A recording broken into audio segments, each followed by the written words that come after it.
We're looking for serious right now with the secondary. Your phone audio to your video. In a moment, you can use your phone to listen and speak to the meeting. In December.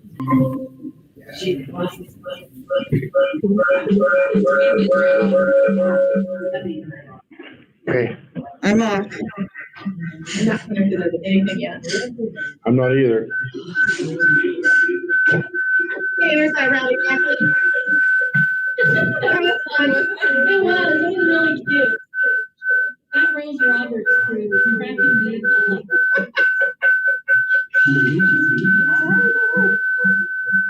Megan, did you find out what the problem was with that?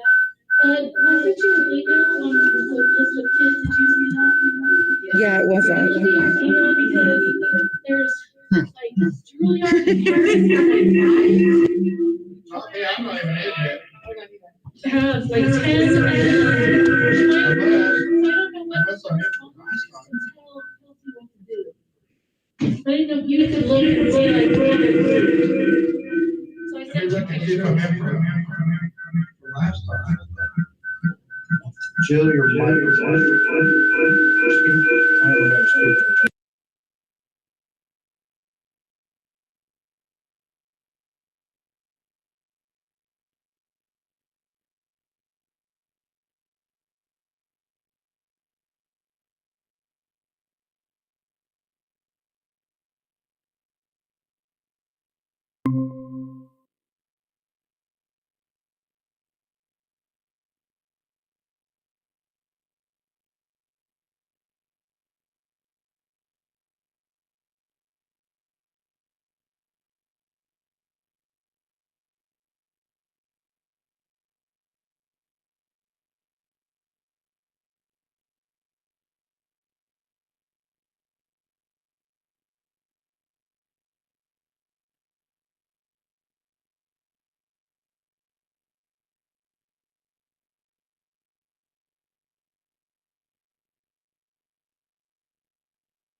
Chemical one and stream with the other, I guess. Are we ready to call the meeting to order? All right, let's do so. Let's please stand for the Pledge of Allegiance. I pledge allegiance to the flag of the United States of America and to the republic for which it stands, one nation, under God, indivisible, with liberty and justice for all.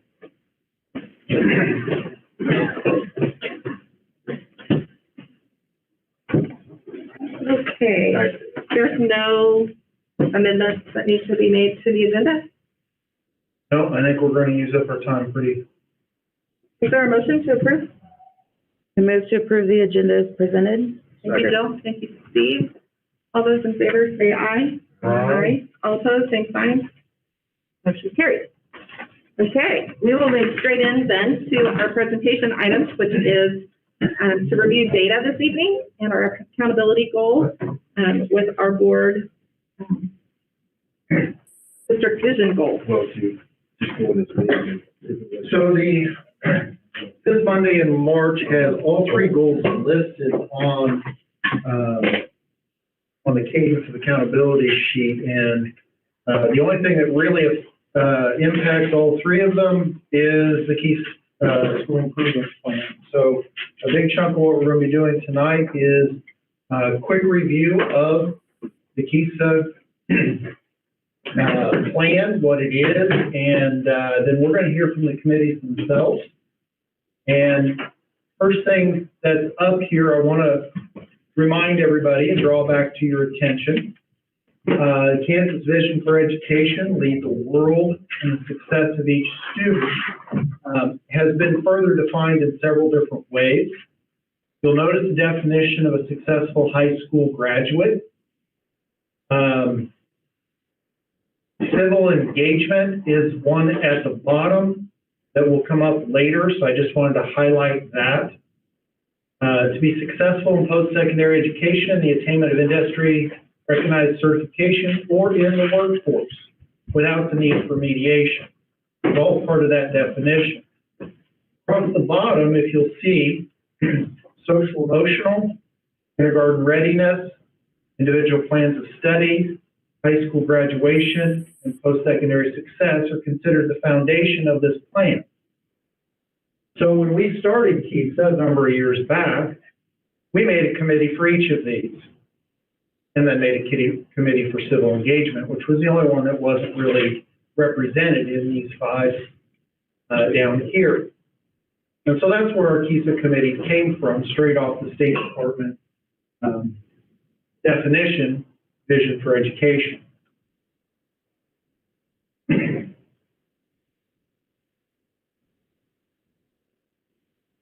One of the things that I do want to point out,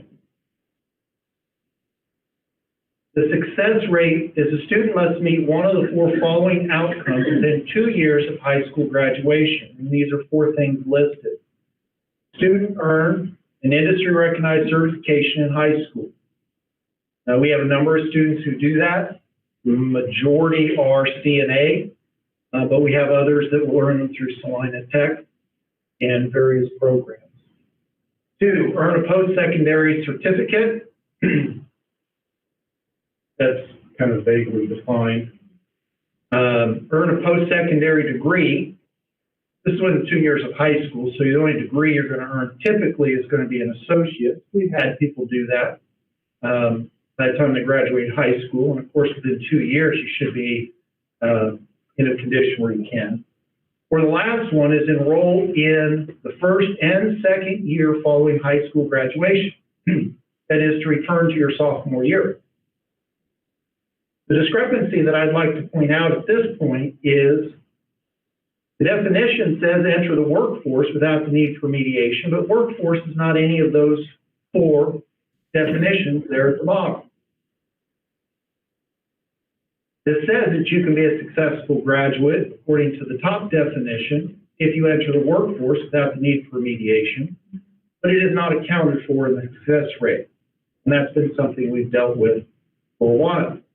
And probably the most glaring omission that has been an area of contention across the state who's been in the military is not identified either.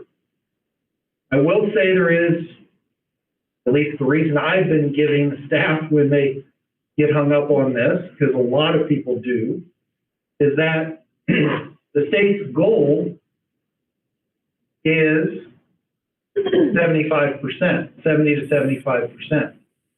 So I'm accounting for those who enter the workforce or those who enter the military in that other 25%. We can't control that. They're not accounted for. And the reason they're not accounted for is because the military doesn't tell us who they have. They don't give us feedback. Only universities, colleges do. So we cannot track those who enter the workforce officially. We can call them and say, hey, what are you doing? But on an official capacity from the state level, there is really no mechanism for that. The military doesn't like to tell us what they're up to. So they're not going to report back that data, who took what classes and where are they stationed and are they still in the military? They don't tell us that. So that accounts for the 25%. You've seen this chart for a number of years now. It's been around for quite some time. We've talked about all those foundational things, but this chart only focuses on the effective rate. And this was all there was from the State Department to start with. So the effective rate became our number one focus for the first couple of years of KESA. 2016 marks the first year we were given these parameters and really started the KESA process. You'll notice 2016 is the end of a steady decline here. And then once we started focusing on it, we started to improve on these parameters. The state's goal here, this isn't average, this is their top end, wildly important, end of the rainbow goal is 95% graduation and 70 to 75% effective. You look at our 2018 data, with almost a 98% graduation rate, and effectiveness of 72%, we have already hit the state's grand goal. Now, of course, the state wants us to keep pushing forward so that we can average out the entire state and lift everybody else. But in 3 years, we've managed to go from 53% up to 73%. And I think that's pretty good progress in that direction. And the reason that 2018, this is the most current chart we have, is because, again, it takes 2 years to know whether or not that student is successful. So we won't know the class of 2019 until they enroll for college next semester, beginning of their sophomore year. We do know the graduation rate, which was 100%. So our 5-year graduation average will go up slightly. We'll drop off a 96 and add on 100. And then we'll just have to wait for our 5-year, for our success average to see what that'll do. We need to be at 69% to keep this moving forward. Of course, our goals are going to be as high as they can be. The last thing on this page I'd like to remind you of, this bottom blue box. The state has gone through and calculated for every district in the state what they consider a predictive rate for your students under your circumstances with your demographics. We would expect you to score somewhere in this percentage range. So they call that the 95% confidence interval for predictive effective rate. Ours, 62 to 66% right there. Our 5-year average is right in the middle, right in the sweet spot of where they would expect it to be. But our last year average was a standard deviation above that. So as long as we can maintain our 2018 numbers, we will be exceeding state expectations on effective rate. So that is where a lot of this started from, and that's where our focus was at the beginning. I'll now show you this one, which is in front of you. I ran a copy, and point out this section up here, which is just new last year. The district hands in can star recognition. Kansans can is kind of the motto now for the state. And they have developed star recognition. Started with 3, it's now up to 7. And that has broadened the focus of school improvement from just 5-year effective rate, and now added a bunch more criteria into it. Turns out, once they added into it, we already had committees for it. And our committees had already been in the process of working on these things. So, academically prepared for post-secondary success, here are your STAR standards. And as a district, we were ranked a copper. That's your state assessment. That's strictly on the state assessments and the average for the district. Graduation rate, 100%, kind of hard to beat. We're at a gold standard there. Post-secondary success, we're at a bronze. And again, that comes back to this is our predicted effectiveness, and we're right where we should be. To raise that, we have to go standard deviations above the predicted. So the introduction of these STAR recognitions changed our focus a little bit in the KESA committees. These are the 7 STAR programs. These over here are qualitative. Qualitative means that you can put an actual number on them. They are defined with a number. Academically prepared for post-secondary success, again, is your state assessment. High school graduation, we don't have to report this. It's automatically calculated. We tell the state every year we've got this many students, these kids graduated, these kids don't. So they calculate that. Post-secondary success, that comes from the National Clearinghouse, actually, and that's all calculated for us. Those are the 3 that were on our sheet. These 4 were added in the last year. Again, we have a social emotional committee. We have a kindergarten readiness committee. Our individual plans of study committee has actually been combined with high school graduation, post-secondary success. They fit very well together. Your individual plan of study should lead to post-secondary success. And our graduation rate is already 100%, so it's kind of hard to improve that. So we combine those in the committee-wise. And then civil engagement is the final one. So these STAR recognition programs are brand new. And we're just starting to use these STAR recognition programs to kind of guide our school improvement process through the committees that we're working on.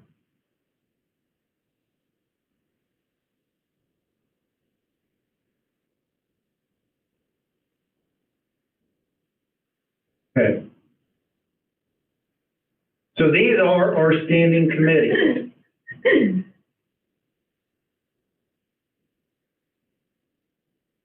Post-secondary success, which is a combination of individual plan of study, graduation, and post-secondary success. That whole have a certificate or go back to your sophomore year thing. Kindergarten readiness, social emotional learning, civic engagement, and then the 5th committee, post-secondary readiness, is committee of the whole, and that again is focusing on state assessment, all assessments. So what we're going to do is we're going to go allow the committees to, in this order, talk to you about some of the work that they've done. So if post-secondary success, would like to come up? How we do. You typed this first. You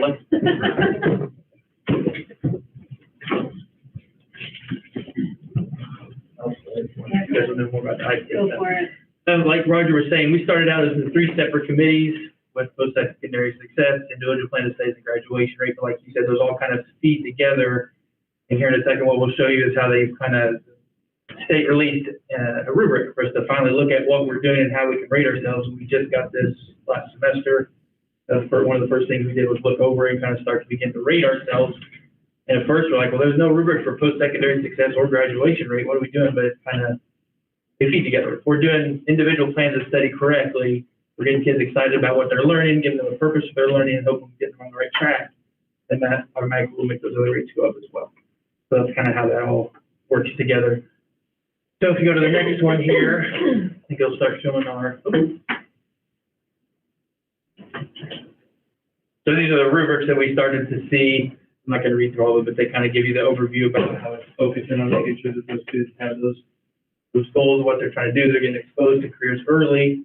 The earlier the better, so they start to understand what they have options for, and then we try to get them in the right, plugged into the right classes as best we can that fits what they want to do, make them successful. And then again, it's got the ratings. Of course, there's always a rating based on our scores. As we went through all of these different rubrics on ours, and there were 4 or 5 different categories, we went through and rated ourselves, looked for places that we thought we could do better at, things we did well. Some things are really simple improvements that we go like, oh, we can do this one extra thing, all of a sudden we get bumped up. And that's kind of what we did as a big group all together. We went through all those things and rated ourselves on it, and then kind of formulated our goals, which we'll talk about up here next based on that. I'll kind of let Megan handle a lot of this because, like I said, most of it's focused on IPS, and that's where she lives. Yeah. So she can explain a lot of this. So very much. So it is 5 elements. So the first element is scope of IPS. So what IPS is individual plans of study. And we'll show you ours here a little bit, but basically it's the classes that you take, any certifications that you're going to get through culinary tech, and then any of our CTE career pathways. So what pick a pathway that you want to be in. And then it also has all their grade point averages for each year and their cumulative and how many credits they have. So they're really kind of in tune with how, when I meet with them, what I talk about, they have that base knowledge to understand, oh, I have to have 28 credits to graduate. I'm at 16.75. You know, they know what we're kind of talking about. So that's what the individual plan of study is.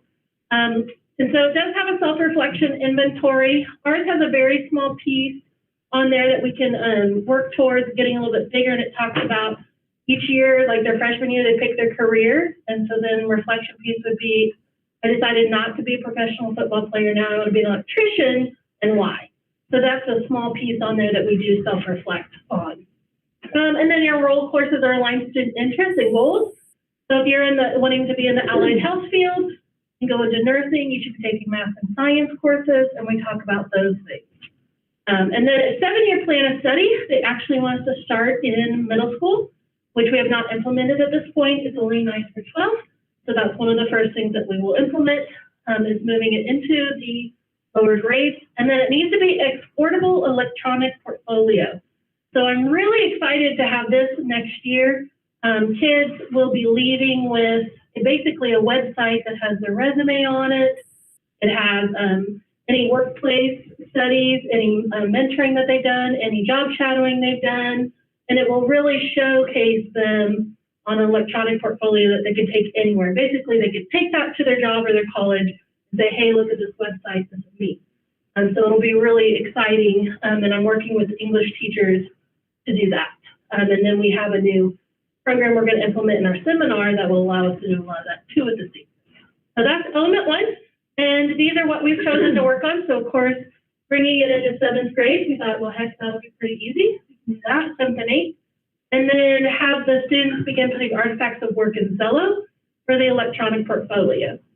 So Zello, as you know, is our career piece. And then we can put all of our resume pieces on there that then they'll go to the electronic portfolio. Next one, element 2, district adopted career curriculum, K-12. Currently, we do have Zello, so we're good there. And district adopted career counseling program. We do have a career counseling program. And CTE teachers have the resources needed. And then there's also inclusion. So we're pretty good on inclusion and the CTE teachers having the resources they needed. We just have to show those. So our goal here is to be better acquainted with CTE resources and share with students through seminar. So a lot of students didn't know that they could pick a CTE pathway. So we're just putting that kind of in their face again and showing them what it is and what they need to do to get that pathway. So a lot of kids are really excited to be able to check those boxes off. Well, 3, documentation of student career development. So like we talked about having that digital portfolio, that resume, cover letter, letters of recommendation. These are all huge things. Those of you that have seniors or have seniors, it's huge. It's a big undertaking. So we want to help them to get those ready to go prior to their senior year. So their senior year, they will be developmenting a lot of those, but they'll have all the pieces to make those work. And then also adding in some work-based learning experience, lots of samples and senior projects. So our goal will be me working with the English department and also the seminar committee to work on those digital portfolios using Zello and all the other resources. So those will include resumes, cover letters, reference letters, everything that we need to make our seniors life a little bit easier that senior year. Family engagement, communication with family. We already have our student-led conferences in the spring. We'd like to just kind of vamp it up a little bit. And go ahead.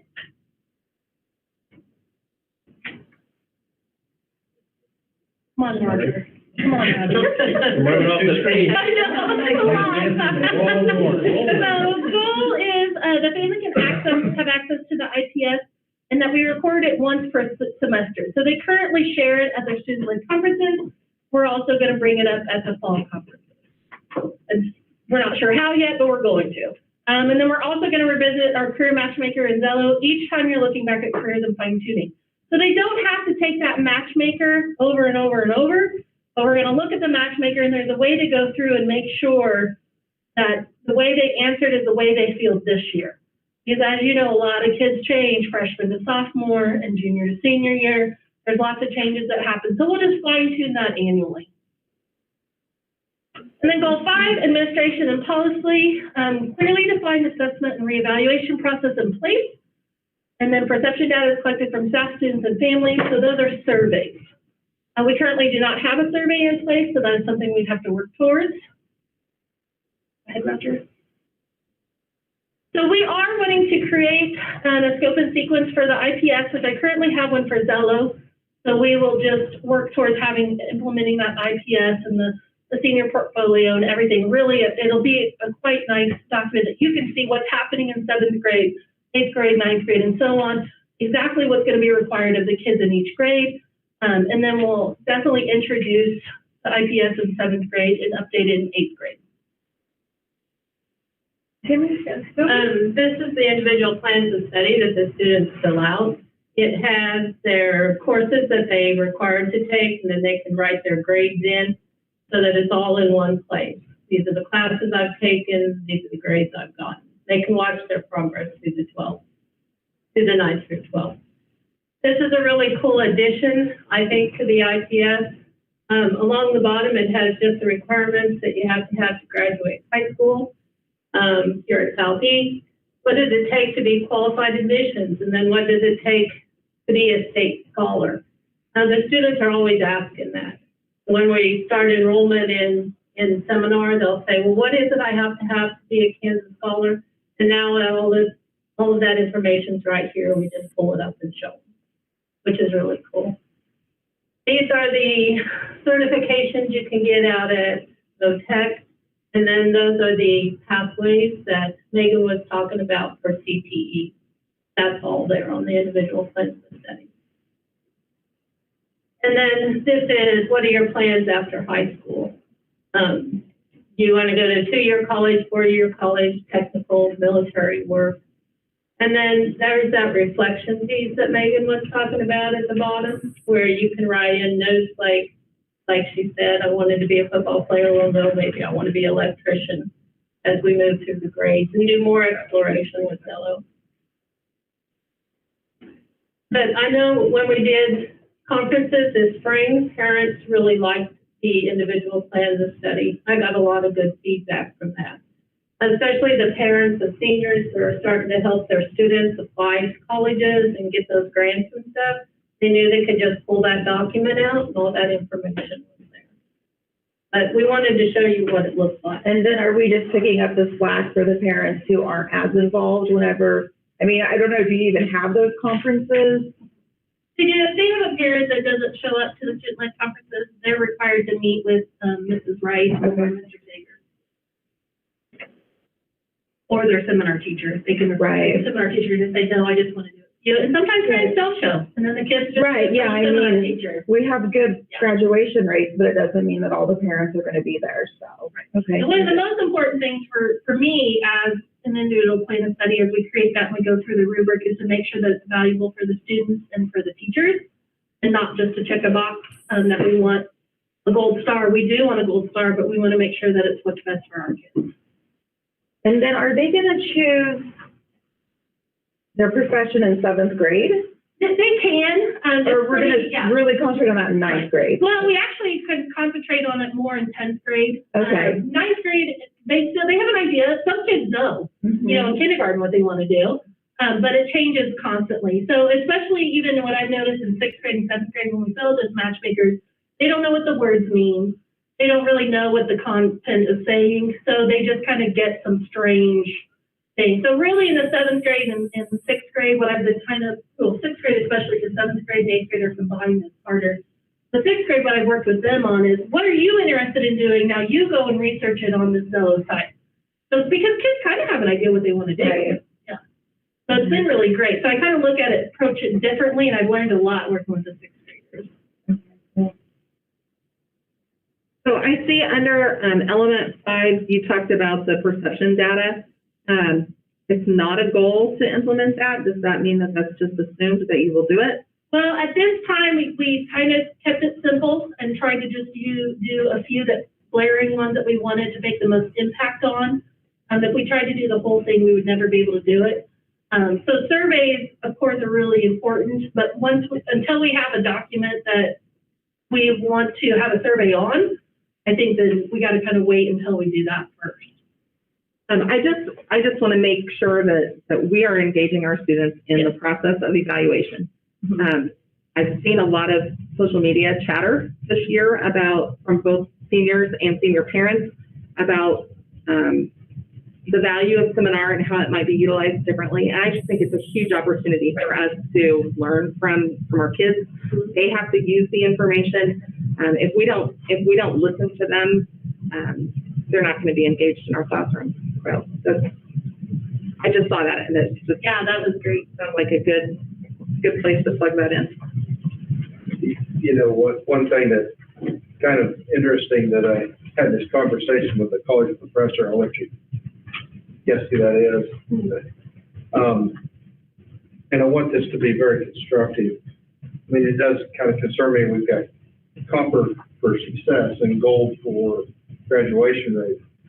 And one of the things that she continually talks about is kids not be prepared for real life. And what I mean is that she doesn't allow them to retake tests. She does not allow them to turn in late work.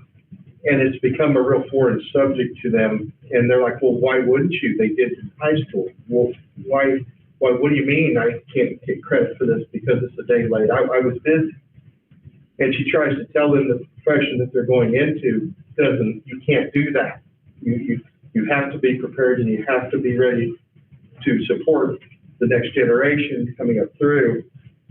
And I think that personal responsibility and understanding a lot of that maybe is something that we can look at and maybe strive, because we can bring that copper up, but they probably are going to, I'm trying to give a little bit of a different angle for maybe a reason why that's copper and we're graduating everybody, because it is a problem when they move in. Their parents aren't there to tell them to do their homework. And if they're not ready for that, we'll say, she sees A students flunking. And it's all because that they haven't been taught those personal responsibilities in that daily life from freshman to senior. And they've been allowed to redo the work or redo the test, go against what they want. And that's not helping them once they get to college, because that becomes real life. And I just challenge you to really reevaluate any of those type of things, because it may look good on paper to get a good grade, but when they get out there, they've got to know how to dig in and fight for themselves to move on. And you guys are the ones that are going to teach them that. I can't teach them that as a board member, but you guys can as instructors. Okay. Other questions for this committee? Is it possible, I'm not clear on what is involved in completing a CTE pathway. Is it possible to be a Kansas State Scholar to meet those qualifications and still complete one or two pathways? You can complete multiple pathways. Multiple ones. The state only allows you to claim one, but we regularly have students that will complete 2 or 3. And a pathway really is only 2 or 3 classes to be a completer. There may be 5 or 6 classes in that pathway, but the state has defined what a completer is, and it's not that good. I think Megan has a link on the school website to the pathways if you want to go see what classes are out there. It's under secondary counseling and then CTE pathways. And I'm gonna have an awesome enrollment book next year that will have those in there too. So the kids can kind of look through it and see which one they want to. And I'd also say on the retaking of tests, that there are instances in real life where we are allowed to do that. If you fail your driving test the first time, it doesn't mean you don't ever get to drive. You go back, you study, you learn more, and then you get to drive. Not everyone passes their nursing test the first time around. Not everyone passes their boards to be a lawyer the first time around. So Well, there are instances where that may be correct, but the devastation that the students that she has feel, they don't even understand the concept. And it's not that they couldn't have gotten it done, they chose to put it off, because before, it was always, let them, you're able to do it. And I'm sorry, but these are supposed to be educated kids. I don't want them to get it right the second time. We need to get it right the first time. And there are always chances to pick yourself up and dust yourself off and do that concept again. I've gone through the whole thing, and I don't remember a time when I was able to retake a test when I was in high school. We didn't have that. I'm not saying it's wrong, but all I'm telling you is I'm not going to defend or retract. What I'm telling you is kids are failing specifically because they have been taught that they don't have to get it right the first time. And now they're failing in college. That's going to be permanent because they're failing that class. They're failing other classes because of it. And they've gone from a smart kid that is an A student that just doesn't have that personal responsibility to pick themselves up. And they're not going to become the educator of the next generation because college is not going to say, no, we'll give you another chance. They're going to charge you the money and move on. So I understand, but all I'm telling you is in things that I have had the discussions, and it's devastating for her to see those kids fail, but she can't do anything about it because she knows that they have to be prepared in that next level, which is the one that's on top. And we can argue about that all day, but all I'm going to tell you is that they're not going to be the next generation of teachers because they were not taught responsibility. Okay, board, do you have any other questions for our first group? I don't. Not yet. Thank you very much for giving us some extra time tonight.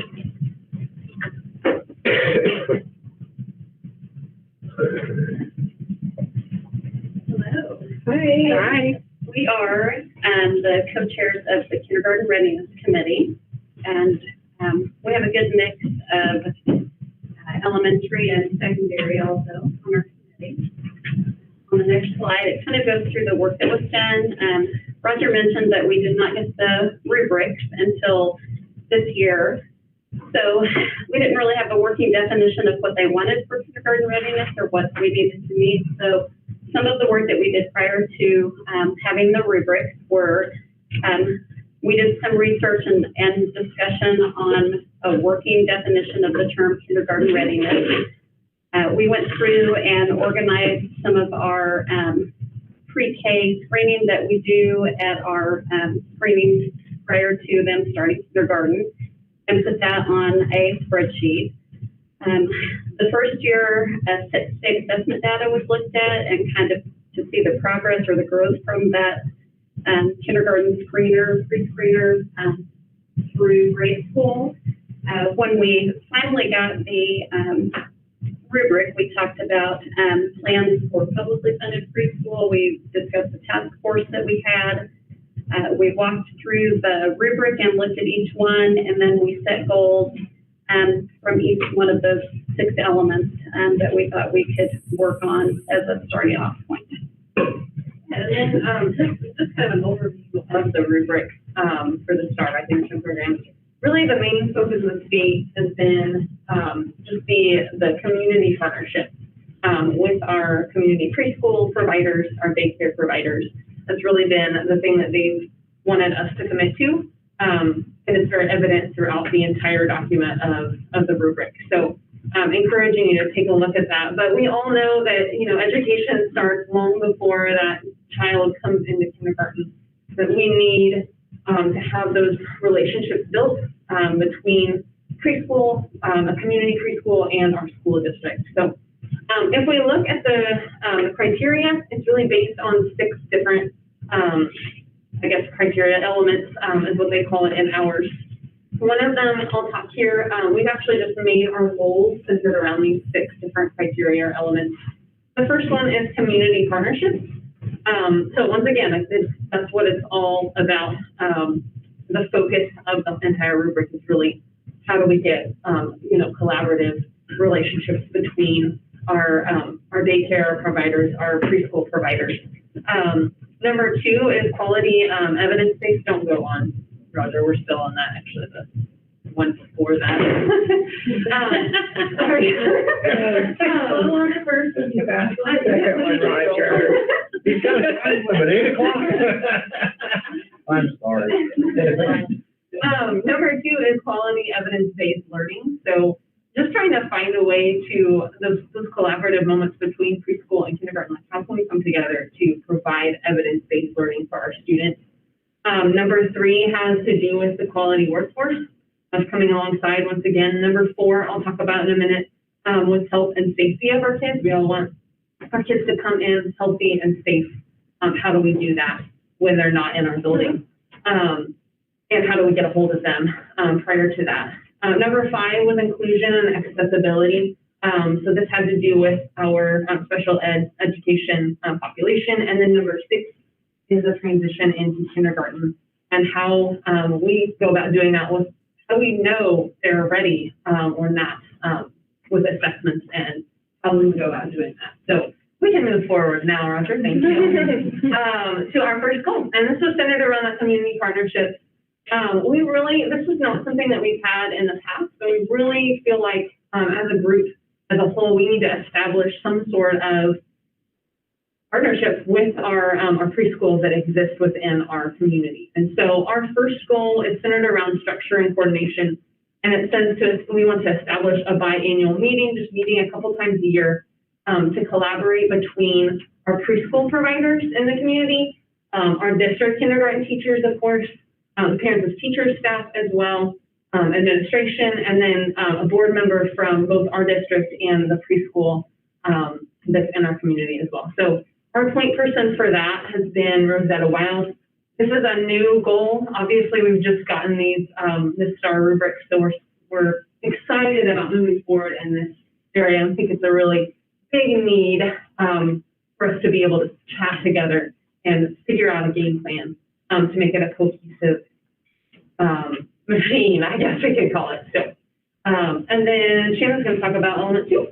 Element two is evidence-based learning. Okay, so this goal, or would these goals be things that you would expect to implement next school year? That's a great question. I mean, I would think we would want to be moving forward, for next, especially like this one, we would want to be moving forward within the year, so, yeah. So on the second one, element two is evidence-based learning. And on this one, we already have currently set up an early childhood task force, which has some of the district daycare providers, their board members on that committee, kindergarten teachers, parents of teachers. I think we need to invite Ashley would be another one since she's at the preschool and gypsum, and then Trudy is on that also. And we feel like as a committee, this would be a good committee to continue to have them meet at least twice a year. With the goals Shauna just talked about, we feel like this group getting together and going through the rubric and looking at ways that we can increase that partnership with those daycare providers. What can the school do to kind of form that coalition that Shauna was talking about with the preschool? When they get into those meetings with just the teachers talking curriculum, could this committee look at this rubric and say, this is what we would like to accomplish this year, so that they have some kind of a goal moving forward. But again, it's all community partnerships, so there are several things in here throughout the rubric that talk about partnerships within the community, and we thought this committee would be a good one to come up with some of those goals that we could implement moving forward with that. And then Patrick Schroeder and Kurt Crable were the point people on that. Patrick brings with him a background from Ellsworth where they met with some of those preschools out in the district that were not on campus, but that were just private preschools. They were invited to attend some in-services there, and so he has kind of perspective on some things that we could do to move that forward. So we thought he would have some valuable input also. Did they have on-campus ones there too then? They did not. They were Okay, working just on private that, ones then, okay. And then they were in the process and then COVID hit, but prior to that, they had been working with those preschools out in the district, so. Okay, this one also. So, they're kind of tied together too. On this one, quality workforce, since the preschools that are in our district are not on our campus, we felt that it would be good. One of the goals on this one is that district leaders support strong early childhood programming in the community. So what we thought would be good is inviting them to at least one in-service that would be relevant to them. I have forwarded on some things that I have received on the structured literacy mandate. There are preschool recommendations under that mandate. The state of Kansas has done some really good online workshops for that, so I forwarded that information on. But this would be something, again, that task force could look at and say what would be something good, because Roger and Kathy are both on that. What would be something we could do this year that we could get those two ladies in that would be beneficial to them to help with their curriculum? Mrs. Trimble, would there be are these in-services things that they could come to at no cost, or is there a cost to the district? If they were able to come to the school during the day, yes, that would be at no cost. And then the ones that were online for the state of Kansas that were given by the Kansas State Department, yes, those were free. It would just be a matter of them being able to make arrangements to be there or to attend those that were online. And a lot of the ones that the state offers will be on a weekend or on an evening because they're aware that teachers are not available during the day. So. I mean, even if we had a cost associated, it would be money well spent. Yes, that's why I asked, to see if it's something that there's no cost, There would be no registration costs, but there would be costs associated to the center for, if it's during a day that they normally would have preschool. They would have to hire a sub in or something like that. So looking for some, no different than if our classes were in session. Well, I mean, sometimes they align with our school schedule, so sometimes they're not in session, but that would be something certainly to consider. well, that would be something to try to foster, wouldn't it, Roger? If there were other things out there as an opportunity. All right, so element 4, out of 6, if you're wondering when the end is here. Element 4 was centered around health and safety. So again, we want our kids to be healthy. This was one of the things that we felt like could be kind of a challenging one to think about, like, how can I make kids that aren't in our building knowledgeable about safety and health? But we felt like our school nurse, Sandy, does a great job. We made it a goal for her to just develop a plan seasonally to distribute different materials on immunizations to start with, and perhaps some more as we go along within our communities around. So places like the post office, or even to our preschools, here's a flyer about this or that, that they may need that resource available to them. We know not all of our kids get to go to a pediatrician and have all of those lovely handouts. Some of them are not involved in parents as teachers to have all of those resources available. And so going to them and finding a place that most people hang out in these smaller communities, and just giving that information, making it available to them. So our point person has been Lindsay Christiancy with this one. And actually she has already made contact with Sandy, and they have a plan that's been developed and is going to be happening. So that's a real strength. The next one is inclusion and accessibility. And like I said, this one is centered around special education. So we already actually have part of this established and have had these annual transition meetings, is what they call them. This is when the provider of, Heartland or whatever it might be, provider of education for these early kiddos, they have IEPs. Their education plans need to be relayed to that next person in line, which includes a lot of people, actually. And so one of the things that we really felt strongly about, we really wanted a goal, yes, to have these annual meetings like we have been, but we really need to make sure we have 100% attendance with all of the puzzle pieces involved. So administrators, not special education teacher, obviously, the provider of the early childhood education, and then also the classroom teacher. And meetings are coordinated by all sorts of different people, and schedules are crazy, but we really felt like it was a priority to make it 100% attendance for these people, just because, these are the people who are going to be working day in and day out with those students, and they need to be there. It's imperative for them to know that information. So even if there's a reschedule, like making sure everybody's on that same page and is able to be there. Point person being Rosetta Wiles, once again, since she's kind of living that day in and day out, was a good choice. So. And this one, Kathleen and I have already kind of knocked a big chunk of this one out. This is transitions into kindergarten. And this, again, we feel like is one of our areas of strength, because I feel like our transitions in, we have roundup with the parents and the kids are here. We have 2 bright beginnings days. We have a back to school pre-conference. We meet them, we were meeting them again at enrollment, but by the time those kindergartners walk in the door, we have usually met with their parents a minimum of 5 times. We know them by name, we know their faces, we know a lot of the skills that they're coming in with. So we feel like this is a strong area for us. We do a kindergarten screening day here, that the state also has a requirement on the ASQ, so it's the ages and stages. And one of them is more academic readiness, kindergarten readiness, and then the other is a social emotional piece. And so the goal for us this year, I'm trying to look at the percentages, but it starts off 75% will complete it, 85% will complete it, 95% will complete it. And it really means you need to have the child present with you. So the difficulty with us is some parents don't have internet in our district. You can complete it online at home with your child, but if you don't have internet, we've had paper copies of it that they could do when their child is here with them. Sometimes they would come to enrollment and their child wasn't with them, and then it just becomes a guessing game of, yeah, I think my child can do this. So I received an email in February, I think, from the state saying that if you applied, you could be granted permission to do the ASQ starting, was it April 1st?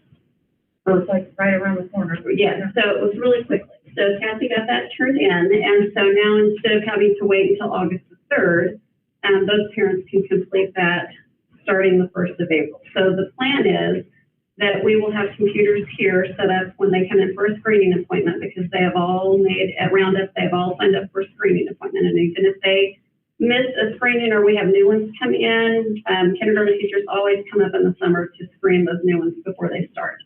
So the child will be here, the parent will be here. The plan is, or what we talked about was having laptops set up in the other conference room so that when the child was done here, they could go in and then do the ASQ. So that right there would get our percentage up to that 3rd level on our goal.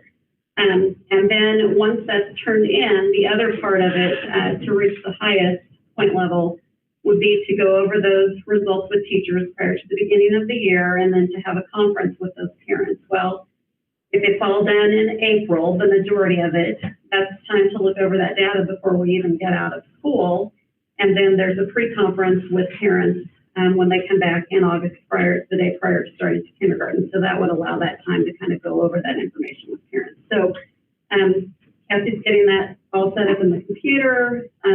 Information went out to parents at Roundup. So we feel really good about where we are with that transition on the SQ.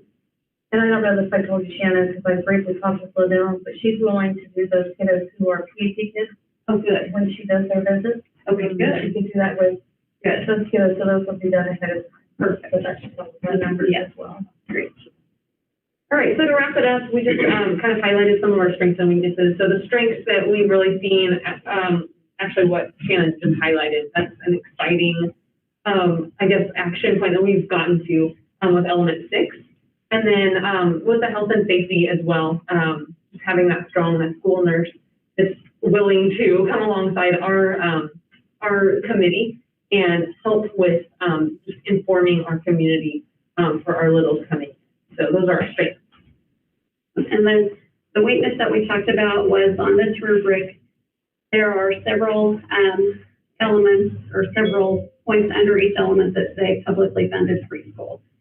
So due to us having community-based preschools, and we need to reach out, we need to build that relationship with them. We need to help however we can, because our number one most important goal are those kids coming into us, that they're ready, that there's support there for them, there's support there for their families.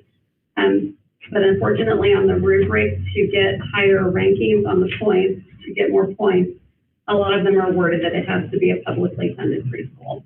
The other weakness that we saw is that what you had mentioned, that we can offer we can invite to in-services, we can share information, we can help with curriculum, but there's no guarantee that they'll be able to attend. We can't help implement or make sure, what's being taught or check the data to go with that at a preschool that's not on campus. So we felt that was going to keep us from getting some points on this rubric. What questions do you guys have? I just jogged my memory on the health and safety aspect. I've been involved with the state organization of Safe Kids. I've worked with them.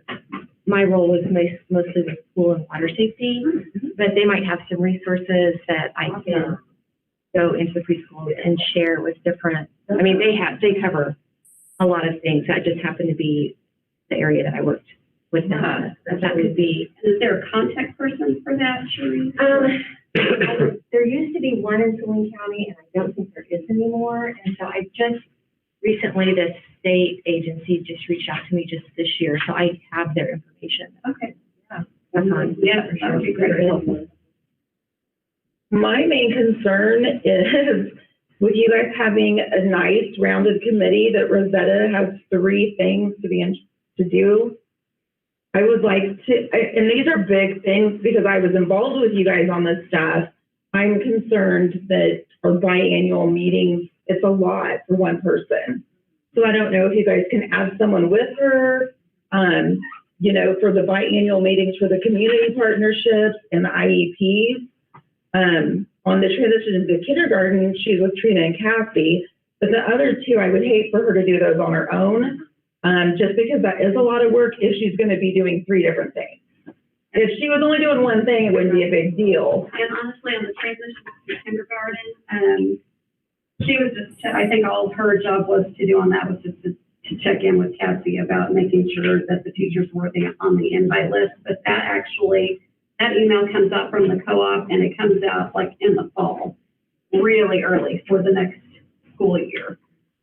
So the only thing that would change is if there was a child that couldn't attend the meeting that was set up through the co-op, and then they had to make a home visit or a preschool visit to another location. But the co-op usually does all of the legwork on getting that organized and sets the date for it. And they come here. And they do. We did it for them this year, but. Before, you're talking about the transitions in the kindergarten. Mm-hmm. What about for the IEPs?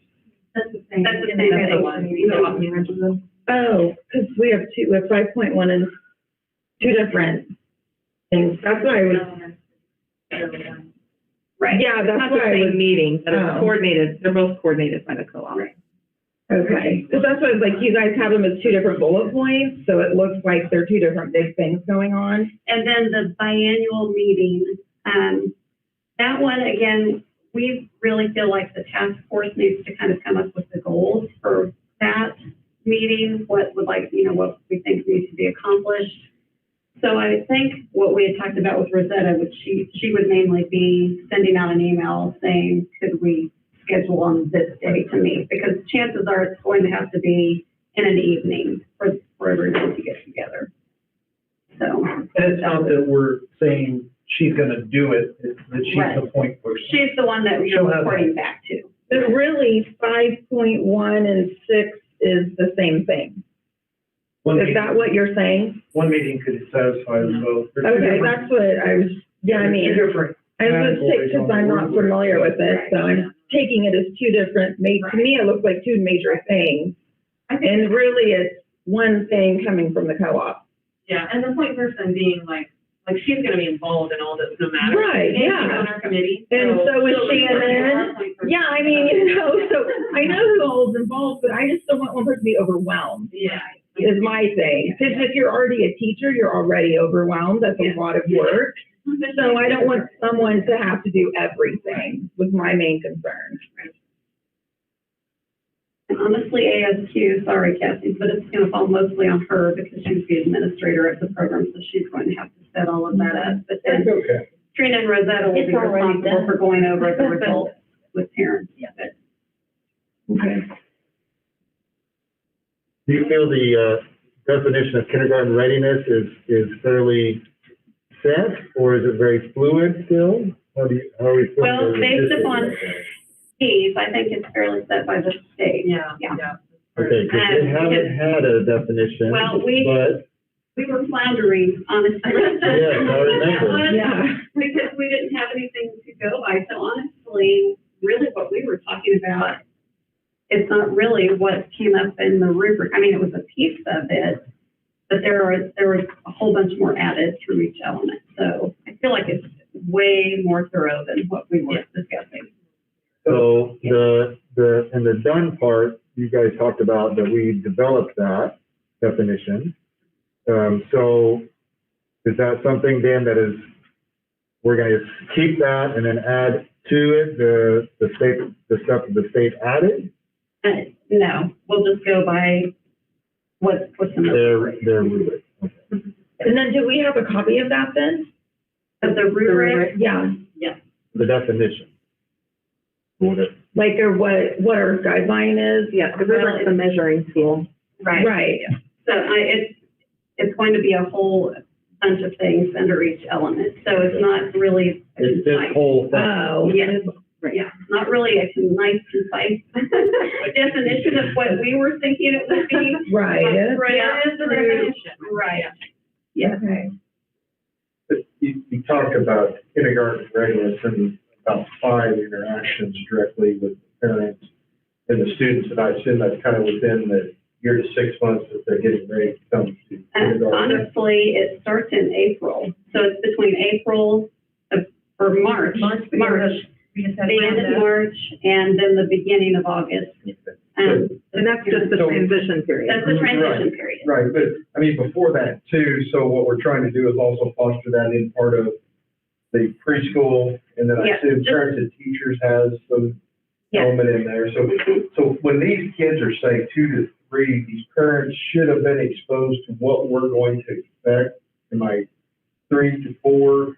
That, you know, how do they get to that window of, I'm a parent, I gotta make sure Johnny is able to tie their shoes or know their Right. colors, or how do we make sure that that's in front of them? And maybe you're doing a great job at as early as we can and as often as we can, that this is what we're gonna expect when your child in 2 years, you know, let's give yourself plenty of time to, I mean, do you feel like that's happening, or? I feel like if they are in parents as teachers, it is absolutely happening, because Linnell, I know, she's yeah, great, yeah. hands that out. She does a great job, but that's the partnership we're talking about building via that task force that the daycare providers are on, is if they don't have parents and teachers coming to their home, what can we do to get that information to them? I mean, is there room for those kids to send out a letter, say when they're 3 to 4, say, hey, these are the things we're gonna want on the website, there's a list of them. I mean, is there maybe some people that maybe don't think about it, but we reach out to them? Is there any way that may be silly too? I mean, Well, trying to I do think something. that Linnell enjoys reaching out, but I think that's one of our goals, is to make sure that we're not leaving any of the Yeah, people that out. community partnership, like parents and teachers is huge in that, but even coming alongside them and figuring out ways to get that info Yeah. out Because there are Don't parents fail that yourself. don't want to be involved in that. I mean, we've had parents that don't want people in their home, so yes, we feel like we need to be getting that information to them somehow. Yeah, maybe through some YouTube and that kind of thing. Kathy gets it on her cheek. Thank you. Travis. Yeah, thank you, ladies. Come up to the office and we'll short it. You might look really cool. Believe me, no, I'm serious.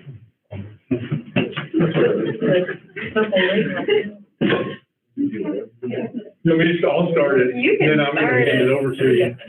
As you can see, Sarah's name is first.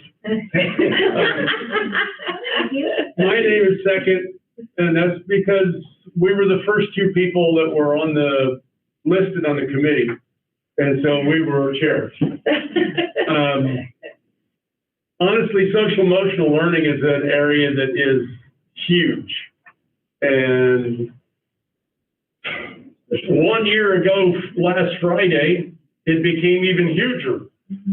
And so there's a lot of ambiguity and just flat out guesswork involved. The state is starting to give us rubrics and starting to give us some ideas. And so at our last organized meeting in in-service, we basically handed the ball to Haley. And she picked it up and didn't throw it back at us. She took it and ran. And so we're going to let her kind of let you walk through it, and then we'll all feel what questions we can answer. Alrighty, so today we come to you as a teacher, a special education teacher, and then also a counselor. So we have a very well-rounded group here that has really our minds together, and we kind of end up finding out that we all have pretty much the same similar needs and wants in what we need in social and emotional. So as we take a look at the rubric, next slide, Roger, please.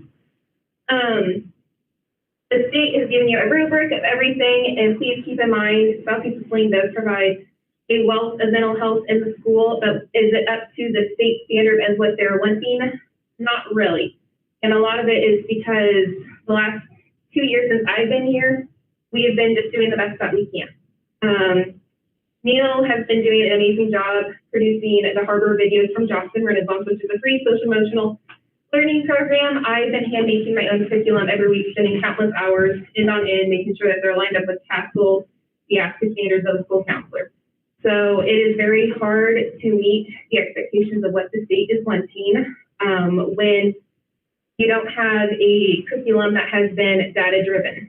And so that's kind of where we are at as a committee, is that our foundation has been laid. Our teachers are doing a wonderful job of implementing social emotional when they can.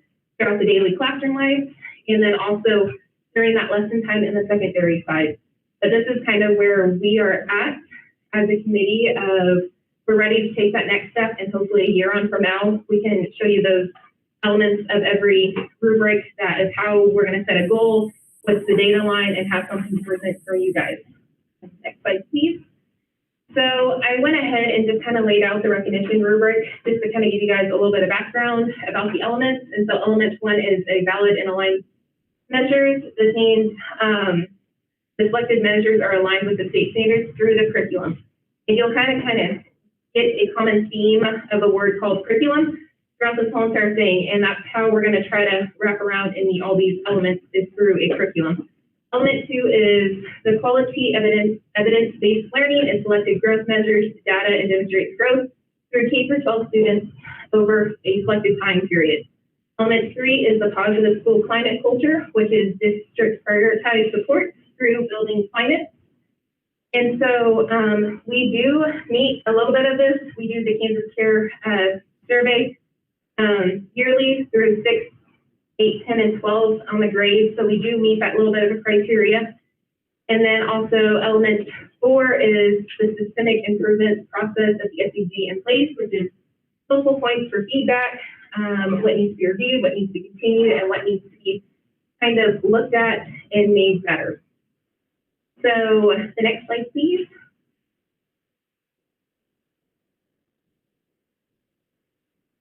What's that, please? So a common theme that we have met a couple of times about is the focus is how can we improve our social emotional program for both staff and students.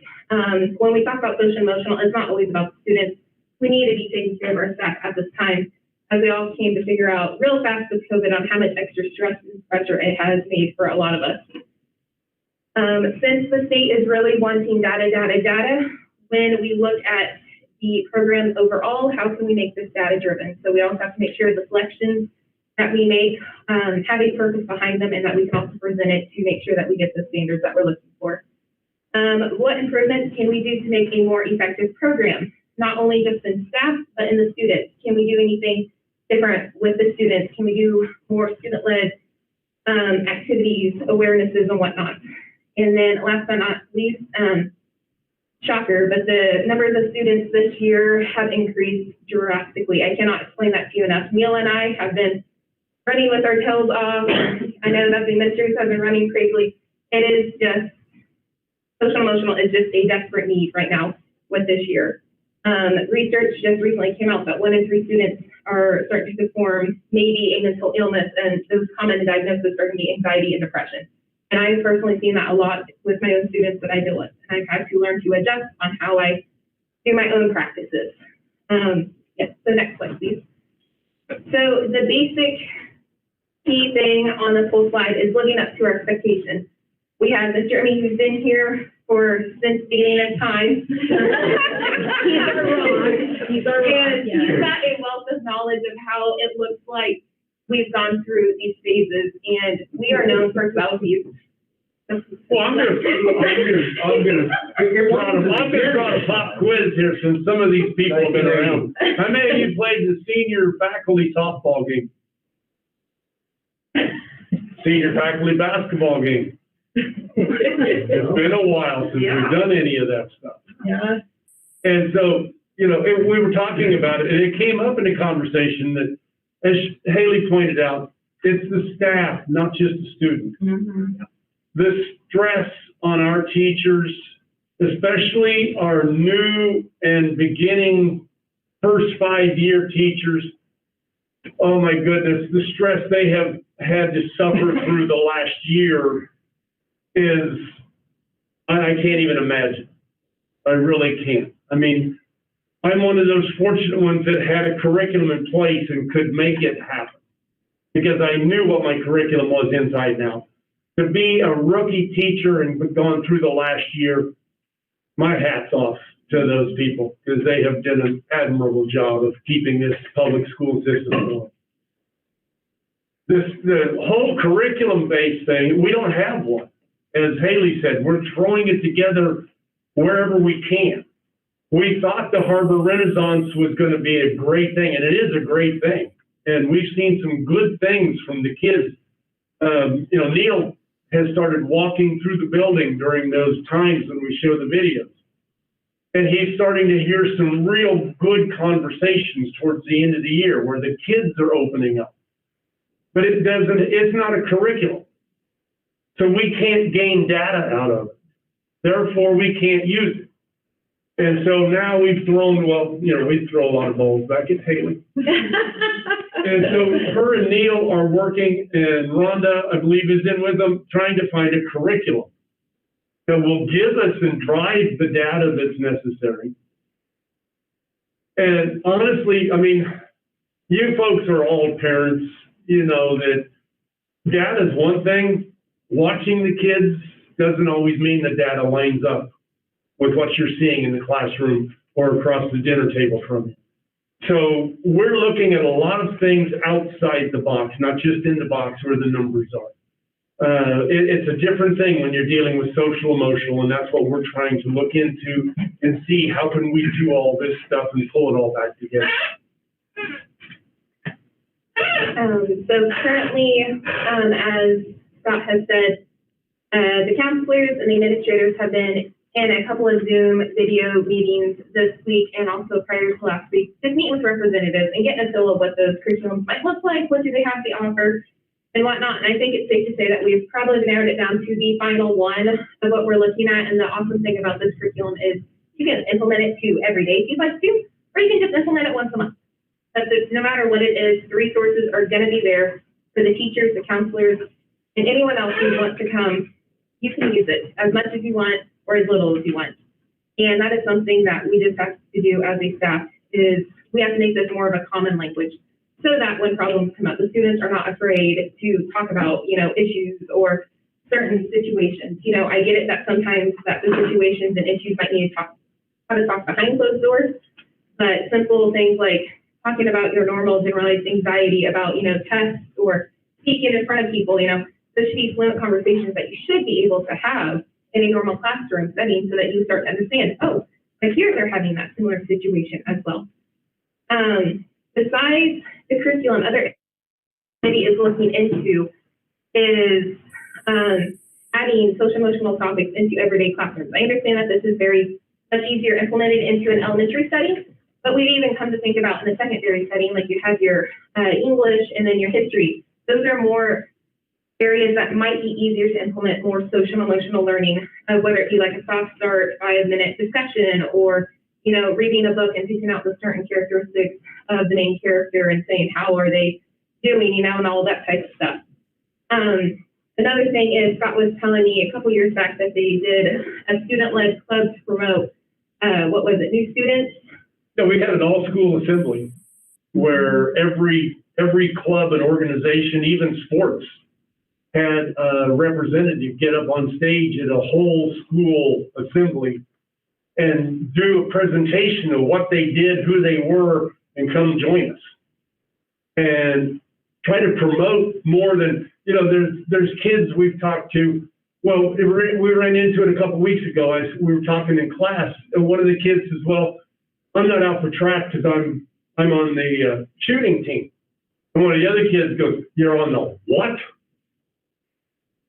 We don't have all of our kids informed of what they could get involved with. And we're missing some of the kids because some of the stuff, we don't promote it, we don't hear about it. It's there, you should go find it. Well, we don't do that. I mean, we've got enough on our plate all day long, and the kids are the same way. They've got enough on their plate, they don't go find something else to do. But if they hear something that sounds like that could be fun, they can make connections. And the more connections people make, the more friends, the more contacts, the more they have that balance in the social emotional. What we're talking about. And that's some of the things we're looking at to try to get back in. So basically right now as a school, the elementary is doing weekly counting lessons for me. I'm also hosting, this is probably my second round of small groups, which primarily have been the first semester kindergarten, third grade, and fourth grade, and this semester is still kindergarten, second grade, third grade, and fifth grade of just more social skills that some students are in need of to really make sure that they understand those concepts and how to use those skills appropriately. And then secondary is doing once a month lessons that they're hoping to raise up to twice a month. Is that correct? For MPO? Next year, it'll be okay. Anyway, we'll see a dynamic increase in it. But then our pilot program has been, I feel like has gone off really smoothly and really well. And currently they're seeing about 40 students between therapy and also case management, which has been a very great beneficial to the parents so that they're not having to take off half day of work, go into town, get their kids the services and get them back out. While as you can just pull them from, non-curricular time, quick 20 minutes and then back into the classroom. So it just seems more efficient that way. So I've been very impressed with the program at itself. So basically, I'm going to go back one more. Sorry. So basically, when we look at these curriculums, there are certain data points that they say a curriculum would be very beneficial to score very high in that rubric. And so they break it up into 3 different data points, which is like skills and competencies, strength-based assessments, and these might be like your SSIS, your social skills improvement systems, or the HAS, so holistic student assessment, or even like your skills. Data point number 2 we qualify for, which is the culture and climate. Like I said before, it's the Kansas Community Next Year survey. And then the last data point that they really would like is the clear improvement cycle data, which are like behavior assessment systems for children, and savers like our fast bridge post, and then social, academic, emotional behaviors like risk screeners, and so on and so forth. And then so basically what we're leaving off today as a committee is our goals are to send out more needs assessments to the staff members to see what they are needing, to see what kind of buy-in that we have before we just start planning and shoving this stuff at them. We have to make sure that we have that buy-in out there before we just said, okay, here's all this stuff and we expect you to teach it. Why don't we get some feedback first and make sure that we're not missing anything, or if we need to add anything more to what our plan is. We've been looking at curriculums already, and then once we get the curriculum, we're going to see how we can establish it effectively and make sure that everyone understands the proper training and that they feel like they have enough time to fully understand it and grasp it to be able to teach it. And then lastly but not is building up opportunities for staff to have more connectedness, so there's not sometimes that divide between elementary and secondary, so that we become more of that family cohort. That would need to be done. Questions for the committee? Recommendation, you guys could order those signs with Cassie for your secondary students who don't want to communicate, smiley face, brown face. Those are for the teachers. Well, the secondary students, they might use them. And Yeah, then, we can't allow them to have pencils or pens when they have them. oh, yeah. 'Cause, Maybe they could just draw one then, or they could. let's not do that either. One thing that did get me thinking though, when I worked at Home Automotive, I don't remember what class it was, and I'll ask them. The Tim Holmes and Salina now too. Either one is like 5 minutes difference for us, but he is a wonderful speaker and educator.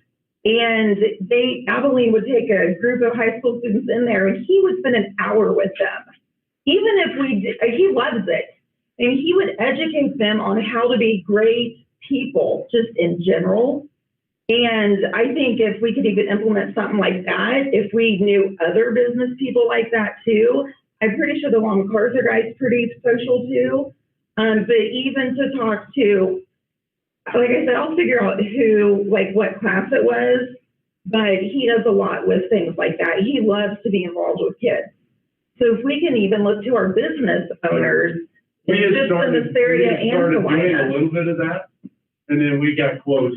Right, yeah. So hopefully next year. The we can doors get are open something again, going, yes, yeah. we would love to reach out to the community, because we have some fantastic resources within our county. Yeah, if we can find, the people who are good talkers, get them in there and let the students learn stuff from them.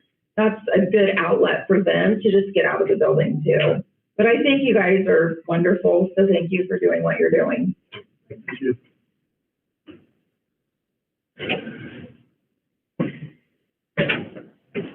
All right. This one. Yep. We Your name's represent first also. Yes. We represent the Civic Engagement Committee, and the Civic Advocacy Network defines civic engagement as individuals sharing their skills and knowledge through actions intended to improve communities, states, nations, the world, and themselves. And you can kind of look at all of these things that have been talked about tonight as building blocks. They really do build upon each other. And I feel like so many of the things they've already talked about kind of uphold the civic engagement. And so I hope that you see that woven throughout tonight. But basically what we are looking at in civic engagement is helping our kids know their skills, know their strengths, so that they can serve their communities the best they can, so that they can be engaged in their communities, elections, and different things like that, so that as they grow older, they can get their kids to kindergarten roundups and do some of those responsible grown-up things that we need them to do. So with that, let's go ahead and talk about some of the work that we have done over the last couple of years. We first started out on the KSB website, researching the different civic engagement strategies and resources they have. They continue to update all of those resources, so it's a place that we need to continue to visit as we move through this process. Something else we've done is identified what's been done with civic engagement in our school. If you spend much time on the high school side, there's already lots happening with civic engagement over there. Our clubs are very involved. You see them in the community, you see them serving. And so really they are leading the way in a lot of what we are already doing, which is fantastic. Last year, we did launch a survey to help gather some data concerning voter participation in our community, and then the engagement, community engagement of families. And so you might remember some of that information, but about 350 people responded to that survey. And through that, we discovered that 30% of our population, they do not participate in any type of community service. 32% did not vote in the last presidential election, and that 52% did not vote in the last primary election. And so we do have some room for growth in those areas and helping our kids become aware, because if they're not seeing it as a value at home, it's probably not something they're going to carry over unless it's shared somewhere. With the responses that we gained during that time, we implemented what we called last year Trojans Give Back, and it was a push to encourage community service in our families. And so we started that in elementary and in secondary. We started posting some pictures, and it started to get a little bit of momentum, and then we needed to close down back in March. So that is something that we do need to kind of pick back up once we catch our breath a little bit here and get back to. We also studied the Civic Advocacy Network's information guide and rubric. You're going to see that our rubric looks a little bit different than their rubrics do. Theirs are very detailed. Ours do not feel quite as detailed. They also even have a completely different name. So that's another difference that you will see in there. And then finally, we ended up setting some of our goals for our school. On here, they do go through under the award criteria, the different ours are called practices, where the other ones have been called elements. There's 6 different practices, so we'll go over those here in just a moment. And then I think the important thing that we need to be looking at is our rubric is focused on evidence pieces. They're very interested in the number of students that are participating, and then they also want to know how we know that the practice is actually working. Like, what's the fruit that we are seeing, and what are the benefits that we are seeing through those practices? Well, one of the things that we did with both high school and elementary was we had an election, and for the 2020 election, and I was able to get that and then send it to Mrs. Franklin, and they did that in the elementary, and it was wildly popular. Students really enjoyed engaging in that online election. All right, I'm ready for the next one. We did create some overall civic engagement goals as kind of an umbrella over the 6 different practices that we will talk about. And as I stated before, that these goals have been created based on the network rubric. So our overall goals, the first one is to provide in-service training for areas of civic engagement. This is an evaluated area, so we are going to need to identify some ways that we can provide training to our staff. Identify and apply for funding opportunities to assist with civic engagement. Later we'll kind of talk about, this is probably going to be one of our challenges as we move forward, because a lot of community opportunities require money. And so trying to figure out, how can we do that? And what does that look like for us? I did recently apply for a grant through the state that Roger passed along to kind of get our 5th graders going on some community service this spring. And so we're just going to have to kind of see how that works. One of the tricky parts with some of the grants is they want to know that this is going to be a sustainable practice. And so if they share this money with us, is it something that we're going to be able to continue on our own? So I think that's something that we're going to have to consider and think through in the days ahead. We would also like to send our staff to schools who have received the Civic Advocacy Network Award. And then ultimately, we'd like to apply for the CAN Award. At this point in time, we do not have enough evidence to earn that award. So we have some progress that we need to make in this area. We do know of schools that are our size, like Halstead, that has been awarded, and so that would be the closest that we would need to get together with Halstead to see what they're doing as far as that goes. We'll go ahead and move into our practices. The first practice is to provide instruction in government, history, law, democracy, and this is an area that I feel like we are doing well in. Our grades through 12 do have social studies curriculums in place that are being used. We talk about those first 2 items and everything more. Sure. Well, the reason why Mrs. Franklin's talking so much is she's one of the training companies. I have it, and I don't have her brain. So, we would like to see, and I'm not trying to be funny. No, you're good. All right. We want to increase students taking dual credit history and government classes by 2%. Secondary. We want to hold steady with the 98% of students passing the naturalization exam. Well, It's going to be 100 now. it's going to be 100 now, yeah. So implementing is a law. Well, it's going to be 100% then. Hang right. All right. Implementing leadership character. I think it's going to. Okay. That's what we need to do. Implementing leader. Okay, yours is the third one. Thanks. Yeah, so the last part is implementing leadership character traits and morning meeting lessons. And like I said, these are all kind of building blocks. So you see that piece coming in with our social groups. And I think that will even, encompass our secondary side as well, even though I did just elementary. The second practice is to incorporate discussions of current local, national, and international events in the classroom, particularly those that young people view as important in their lives. And so we are looking at using a school-wide curriculum for current events that could include Scholastic News, UCLA, CNN 10, Dogo News. There's lots of different opportunities out there to incorporate that into class. And then part of that is just also being aware on our end of what's going on. We have a pretty good feel of what kids are interested in, and then how to have those conversations and make them meaningful to our students. So do you just ask them that you're just aware of them, or do you ask them? You know what I'm saying? Like to start that?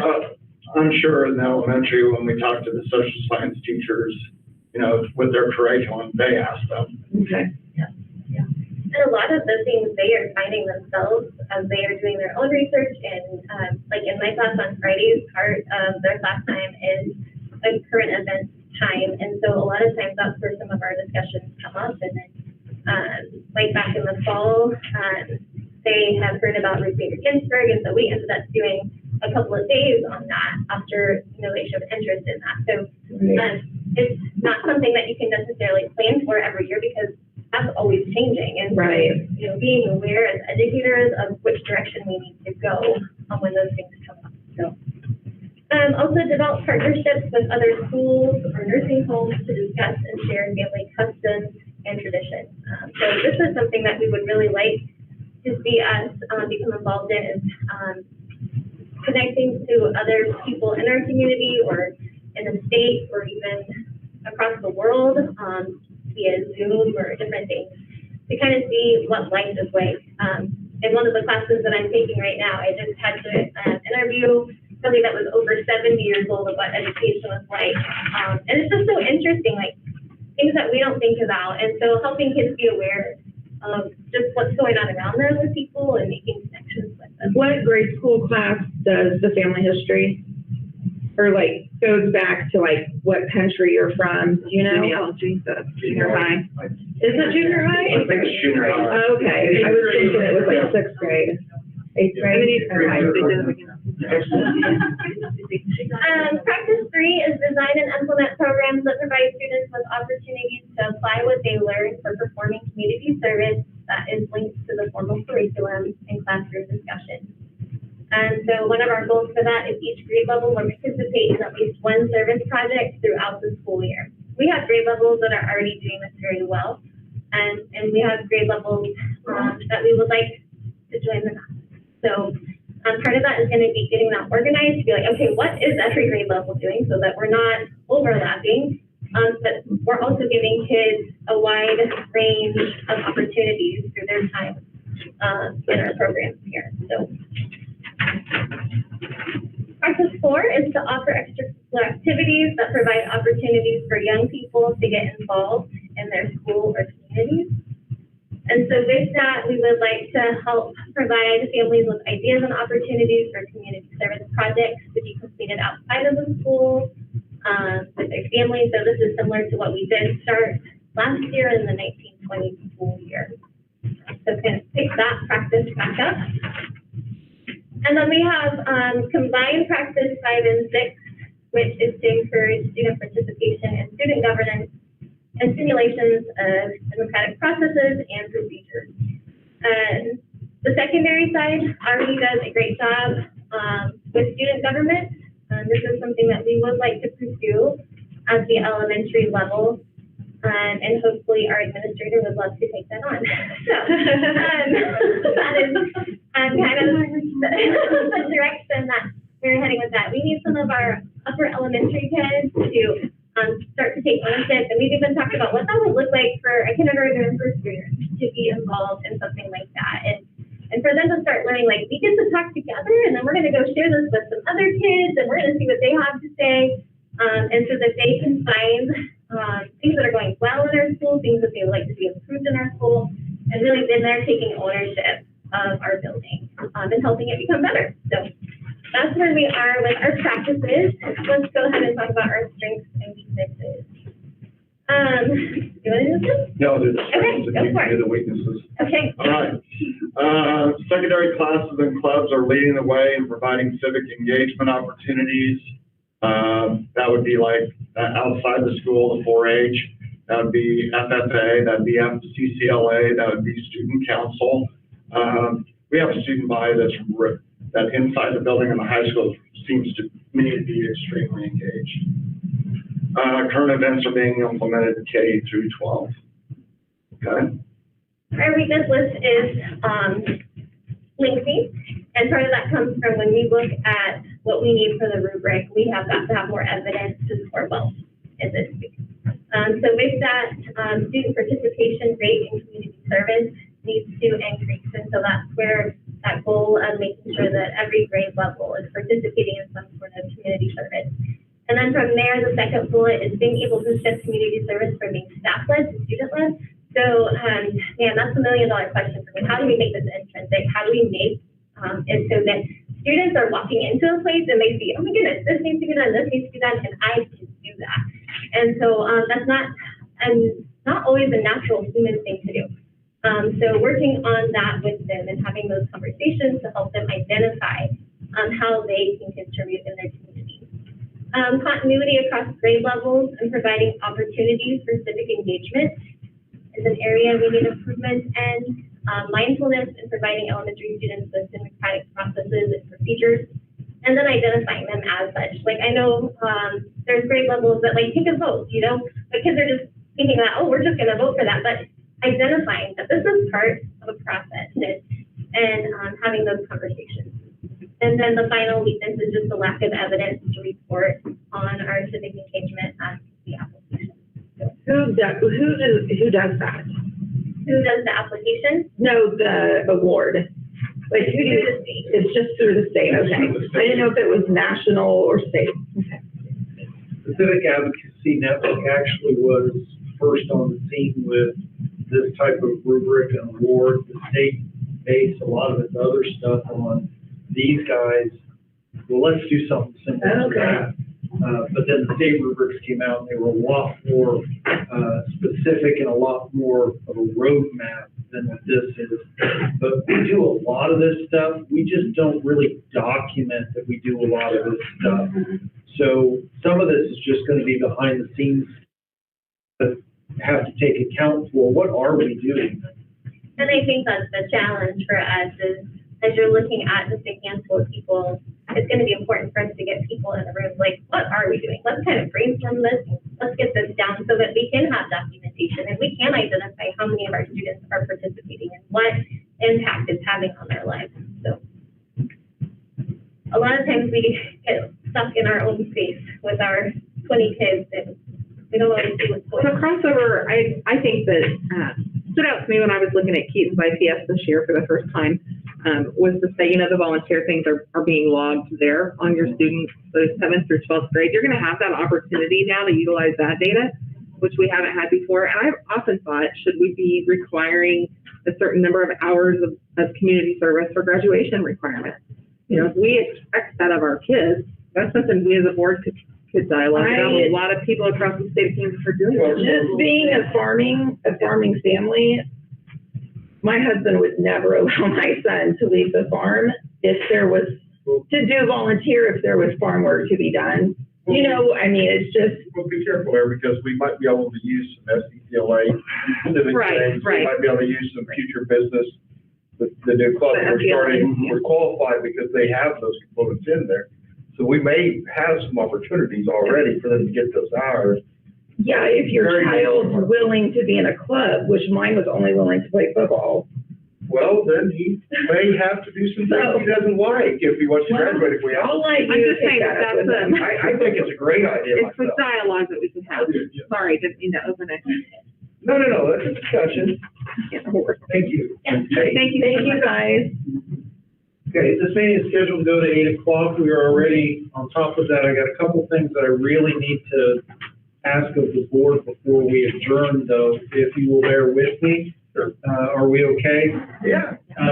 You have this spreadsheet, this PowerPoint, so I'm going to blow through the end of this real quickly so we can get to the agenda items that I need to get to. You have this at your station. Again, the 5th committee is the committee of the whole post-secondary readiness, which is based on assessment scores. You have that. You'll notice there was no assessment scores from last year. We're getting ready to take the next one this next month in April. And so we will start back up with that data. And there will be data reports coming at you. We just don't have time to get deep into that.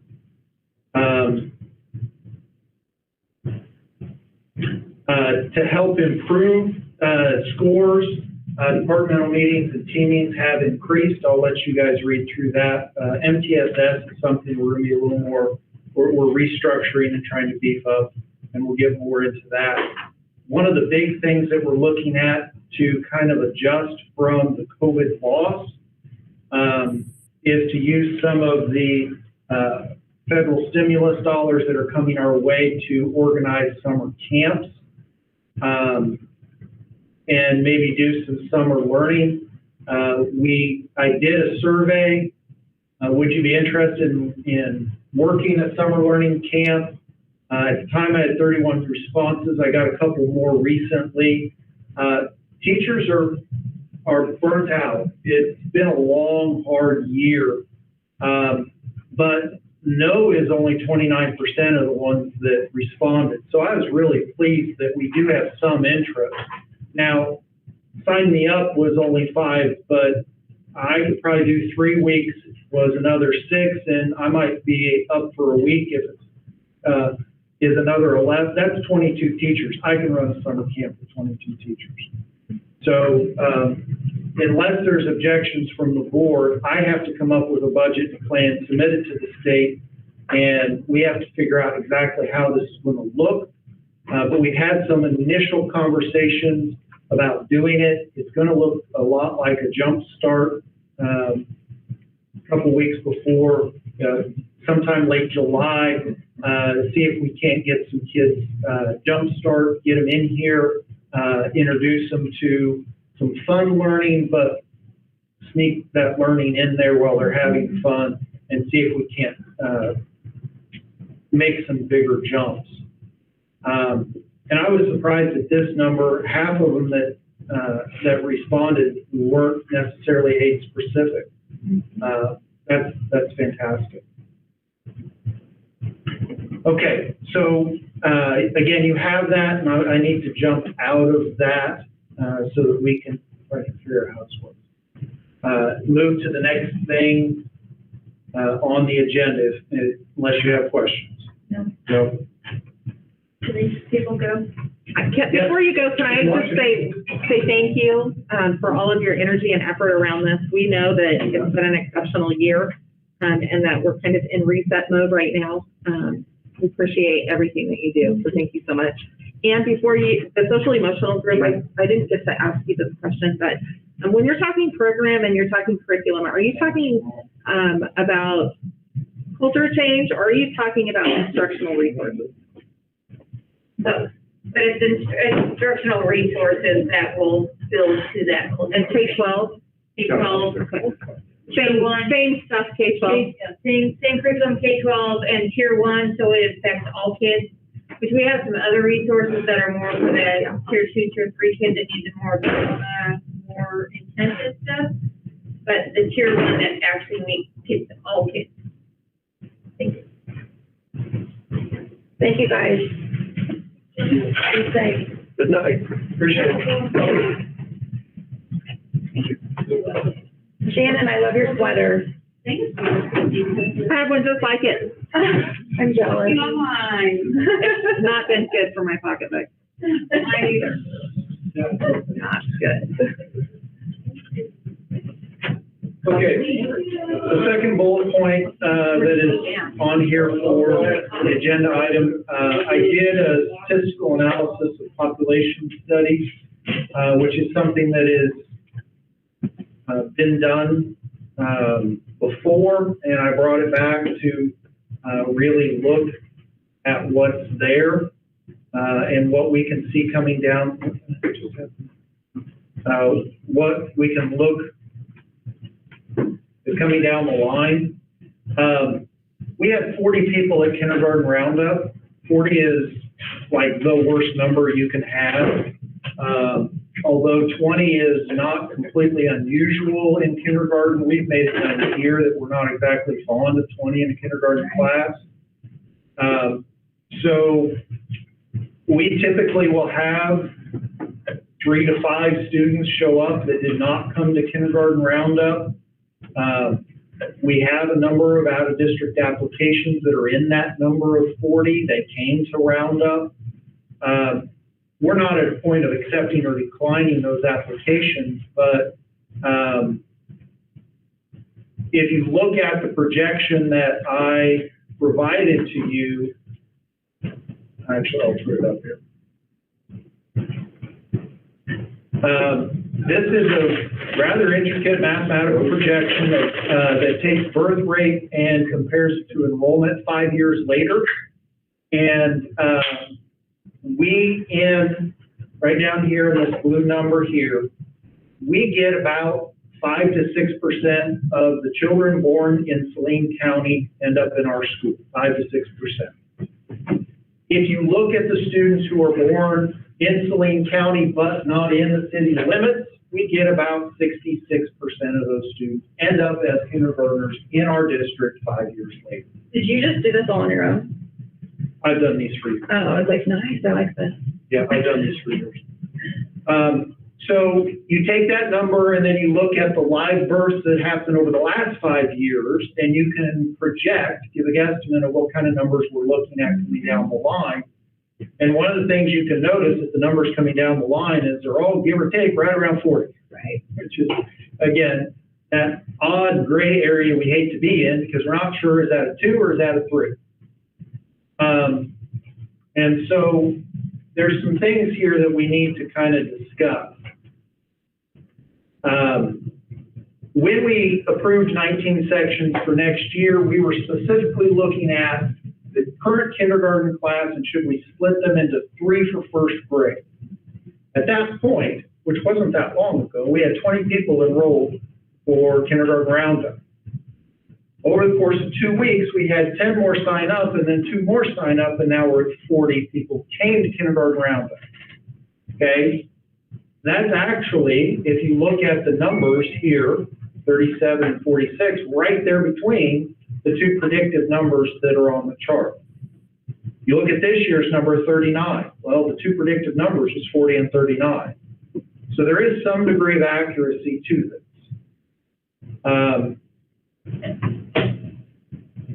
If you look at where we're going, though, I've got these charts here for you. Saline County live births have been falling for 15 years. Births outside the city limits have not been falling to the same degree, but have still been falling over the last 15 years. Our percentage of those Saline County births has been falling over the last 15 years. From just over 6% to just about 5.5%. Now, does that directly correlate because the number of births have fallen, or is that a real percentage change? Both are true. So this chart says births have gone down. This chart says the percentage of those births has gone down. So we are getting a declining percentage of a declining number, which comes to the last chart, which shows our actual enrollment in kindergarten over the last 11 years. That would probably be a same problem in all districts, is that would be a. It is the same problem in the vast majority of districts, the exception being within 50 miles of Wichita and within 75 miles of Kansas City. There are a few other pockets that have managed to maintain or grow, but for the most part, all of your more rural counties have shrunk up in the state of Kansas over the last 15 years. People are having less children. People are having less Or they're children. moving east or south. And but they seem to be more urban. Urban. We are doing something wrong at this point. It is just a declining number. Well, the concerning part is, the declining number is this. That's declining births. The concerning part is that we're also declining percentage or ratio. And I don't know how much of a concern that is. It's just a trend that we need to be aware of. Okay, so when you look at the kindergarten enrollment trend, you have to take into consideration the Salina all-day K. Sure. Yes. Because that was a big factor in our bump. Do we still every once in a while get kids from Lindsberg? We get kids from all 4 directions. Okay. It varies from year to year. Right. And a lot of it depends on where they work or what their community ties are. Okay. So this was information, and I feel a little rushed here, but if you have questions, one of my big questions is, with 40 showing up to kindergarten roundup, we're going to have to make a decision on that grade in particular. And I've kind of given you a heads up on that. We're going to have to make a decision as to, are we going to split that into a 3rd section? And I'd like that decision to be made as quickly as possible. We can put that on the April agenda.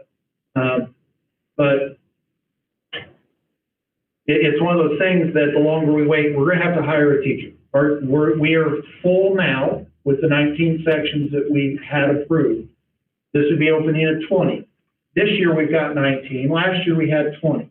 We've jumped back and forth over the last several years between 19 and 20 sections. So it's not unusual for us. 40 is just that awkward gray area that is frustrating because 2 sections of 20 is challenging. It is doable depending on how high a needs they are, but it's never good.